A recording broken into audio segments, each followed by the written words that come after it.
A promise made, a promise kept.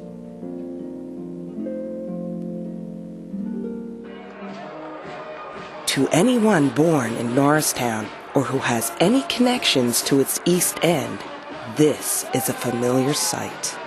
It happens once a year around the middle of August, and for many of the people who come, it is the highlight of the year, the MSS Feast, the feast in honor of Maria Santissima del Soccorso de Sciacca, Our Lady of Perpetual Help of Sciacca. Not only is it a high point for the year for the Italian community of Norristown, but it is the most important day of the year for the MSS Lodge. In the early 1900s, there were many Italian-American organizations and clubs in the United States, especially in the Philadelphia area. But the MSS is very unique. This year, it celebrates a special distinction. 2004 is its centennial year, a time of celebration, a time of looking back. But this organization can be proud to say it is also looking forward. To understand the true meaning of the MSS Lodge, you have to understand its beginnings. Its origin is not necessarily in Norristown. Its real roots are in the little town of Sciacca in Sicily. Sciacca is a beautiful fishing and farming village on the southern coast of the island. Like all of Sicily, it is rich in history, in culture, and in natural beauty. Along its hills are olive trees, orange groves, and thousands of grapevines. Its architecture, especially its many churches, reflect the Arabs, Normans, Greeks, and Romans who once ruled there. This is a story of a promise to the Blessed Virgin Mary. It is a story of how she saved a town in Sicily and provided protection to generations of Sciaccatani and all of God's people. In the year of our Lord 1300, an Augustinian monk by the name of Niccolò Bruno lay ill in bed with a severe fever and broken neck. One night, he received a vision of a woman of radiant beauty who said to him, "I am the Madonna del Soccorso di Sciacca. I have come to your town to aid and assist the people." She then told him to get up from bed and spread her message. Miraculously, the monk rose from his bed, free from fever and healed of his broken neck. Niccolò Bruno spent the rest of his years telling his story and spreading the message of the Blessed Virgin. As the townspeople's acceptance of the story grew, their devotion to the Madonna also grew. As a result, more miracles were attributed to the Blessed Lady. One such miracle took place when a 6-year-old boy misbehaved for his mother.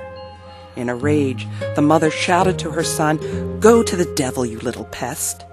Suddenly, the devil appeared and grabbed the child. The mother, realizing what she had done, called on the Madonna del Soccorso to rescue her son. Miraculously, the Madonna appeared carrying a wooden club. In one sweep of the club, the Blessed Lady hit the devil and knocked him to the ground. The boy, now released, ran not to his mother, but instead to Madonna del Soccorso and hid under her cape. The Madonna then turned to the boy's mother and said, "Put your trust in Madonna del Soccorso, for I am the protector of Sciacca." The townspeople of Sciacca decided to show their gratitude and devotion to the Madonna by commissioning a statue to be built in her honor. In 1492, 2 sculptors were commissioned and went to Palermo to build the statue of solid marble. Upon completion of the statue, the townspeople were faced with the problem of transporting the saint from Palermo to Sciacca. Over 200 fishermen were needed to carry the statue from the dock to the church. To this day, the only people allowed to carry the Madonna in Sciacca are the fishermen of the town. In 1626, the Black Plague that had spread across Europe descended on Sciacca. Because of poor sanitation, the epidemic spread and killed over 40% of the village population. The town leaders, with the people, petitioned the priest and asked to carry the statue of Our Lady of Perpetual Help through the village streets, praying and pleading to Our Lady to remove this Black Death. They prayed for a miracle. They marched all day. As the procession entered the central plaza at dusk with voices praying the rosary, a whirlwind of fragrant blue smoke came off of the Madonna's statue. It was a miracle. From that day on, there were no more deaths in the town of Shaka. The people made a promise to the priest to hold a procession in honor of Our Lady's name every year on her feast day on August 15th, the Assumption of Our Lady into heaven. In 1817, the eruptions of Mount Etna caused many major earthquakes in Shaka, and since the houses were of simple construction, most homes fell into ruin. Again, the people realized that they must pray to the Madonna for help. They could not wait until the 15th of August, so again they had a holy procession of prayer and pleading to Our Lady to bring the earthquakes to an end. As the priest was clothing the Madonna for the procession, the statue started to sweat droplets of moisture.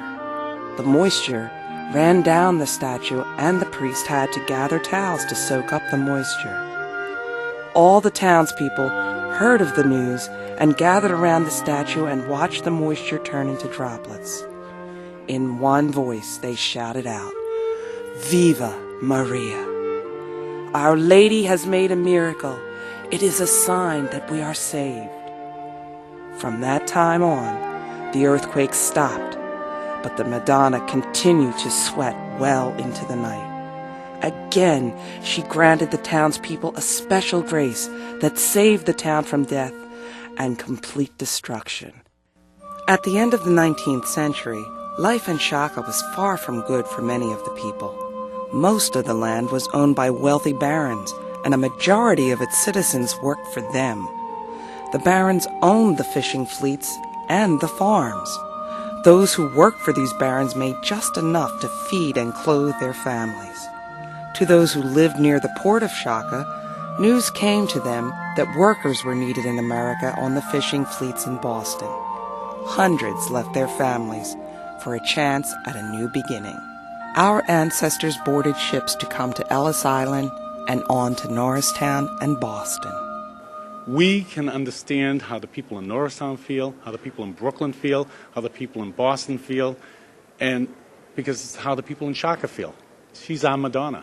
And it doesn't matter if it's the statue here in Norristown or the statue here in Boston. It's Our Lady. It's Madonna del Soccorso, and she's ours. She belongs to us. The number of Italians from Shaka living in Norristown at the turn of the century represented approximately 1% of the town's population. Like the other Italians who immigrated to Norristown, the Shakatani settled in the borough's East End and took their place with the immigrants from other towns in Italy, including those who came from Mondello. When these immigrants arrived in America, they came with very little. Their bags had some simple clothes and pictures. They carried with them the knowledge of farming and the willingness to do hard work. Above all, they carried with them their Catholic faith and an undying devotion to the Mother of Jesus under the title Maria Santissima del Soccorso di Shaka. For more than 500 years, the two most important days in the lives of the people of Shaka were February 2nd and August 15th, days on which they honored Our Lady for her powerful intercessions during the Black Plague and the eruptions of Mount Etna. Thankful for these miracles, the townspeople vowed that they would always commemorate these dates with a gigantic procession, fostering greater devotion to the Mother of God. This ancient tradition did not remain in Shaka. Their devotion came with them to the streets of Norristown. However, when they came here, the roads were not paved in gold or flowing with milk and honey. Work was scarce. Those who could obtain employment worked hard and for meager wages. In those dismal days, many poor people lost family members and were unable to meet the funeral expenses. A group of charitable-minded community members volunteered to knock at the doors of kinsmen, soliciting contributions for the burial of the poor deceased. The MSS Lodge was about to be born.